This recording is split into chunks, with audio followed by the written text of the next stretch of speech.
प्राकृतिक आपदाओं पर मनुष्य का कोई नियंत्रण नहीं है और न ही इनके घटने के समय का सटीक अंदाजा लगाया जा सकता है। आपदाएं न सिर्फ हजारों करोड़ों रुपए की संपत्ति का नुकसान करती हैं, बल्कि कई घरों को उजाड़ भी देती हैं। ऐसे में आपदाओं से होने वाले जान माल के नुकसान को कम करने में आपदा प्रबंधन का विशेष महत्व है। भारत जैसे विविधतापूर्ण भौगोलिक परिस्थिति वाले देश में समय समय पर आपदाओं का सामना करना पड़ता है, फिर चाहे वो भूकंप हो, सुनामी हो या फिर चक्रवात। आपदाओं की शक्ल में बाढ़ और भूस्खलन से भी रूबरू होना पड़ता है। भारत के विभिन्न प्रांतों को 4 भूकंपीय क्षेत्रों में बांटा गया है। अंडमान निकोबार द्वीप समूह भूकंपीय क्षेत्र 5 में पड़ता है, जो प्राकृतिक आपदाओं को लेकर बेहद सक्रिय माना जाता है। आए दिन रिक्टर स्केल पर हल्के भूकंप दर्ज होते हैं। यह दूर गहरे समुद्र में स्थित रहते हैं। इन भूकंपों से जानमाल का कोई खासा नुकसान तो नहीं होता, लेकिन यह बंगाल की खाड़ी और अंडमान सागर क्षेत्र की सक्रिय भूकंपीय स्थिति के सूचक हैं। समुद्र के भीतर टेक्टोनिक सतहों की गतिविधियों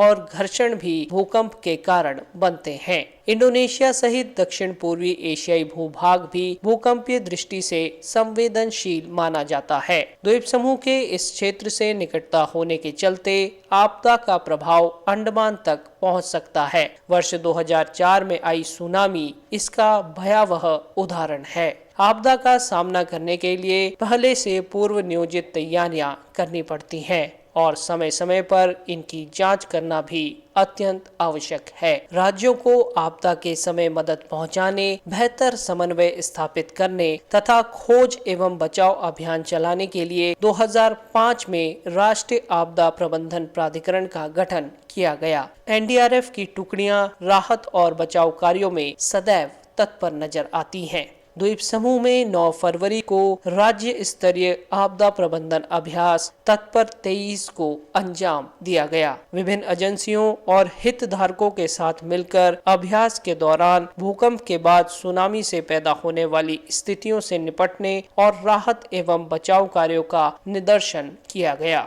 आपदा प्रबंधन नियंत्रण कक्ष में विभिन्न स्थानों पर बनावटी अभ्यास के लिए समन्वय स्थापित कर जरूरी सूचनाओं का आदान प्रदान किया गया। इसके बाद पोर्ट ब्लेयर के विभिन्न स्थानों पर जाकर किए जा रहे कार्यों की समीक्षा की गई। 37 जगहों पर सुनामी सायरन बजाया गया। दोपहर बाद आपदा प्रबंधन नियंत्रण कक्ष में हुई बैठक में आपदा से निपटने के लिए समय समय पर ऐसे अभ्यास करते रहने और आपदा के समय जान माल के नुकसान से बचने के लिए त्वरित और प्रभावी योजना बनाने की जरूरत पर बल दिया गया। सभी जिलों के साथ समन्वय स्थापित कर इस अभ्यास को अंजाम दिया गया। अभ्यास के दौरान नियुक्त किए गए पर्यवेक्षकों से मिले फीडबैक पर कार्य कर आपदा प्रबंधन के तंत्र को और मजबूत बनाया जाएगा। द्वीप समूह में प्राकृतिक आपदाओं से निपटने के लिए सामुदायिक स्तर पर भी एक द्वितीय रक्षा प्रणाली स्थापित की जा रही है। इसके लिए लोगों को प्रशिक्षण देकर तैयार किया जा रहा है, जिन्हें आपदा मित्र और स्वास्थ्य दूत के नाम से जाना जाता है। ग्रेट निकोबार उपमंडल के करीब 8000 व्यक्तियों को प्रशिक्षण दिया गया है। इसके साथ ही ग्रेट निकोबार भारत का पहला ऐसा उपमंडल बन गया है जहां प्रत्येक नागरिक को आपदा प्रबंधन का प्रशिक्षण दिया गया है, ताकि भविष्य में किसी घटना के होने पर इनकी मदद ली जा सके। इसी तरह के 1 दिवसीय प्रशिक्षण कार्यक्रम द्वीप समूह के सभी उपमंडलों में आयोजित किए जाएंगे।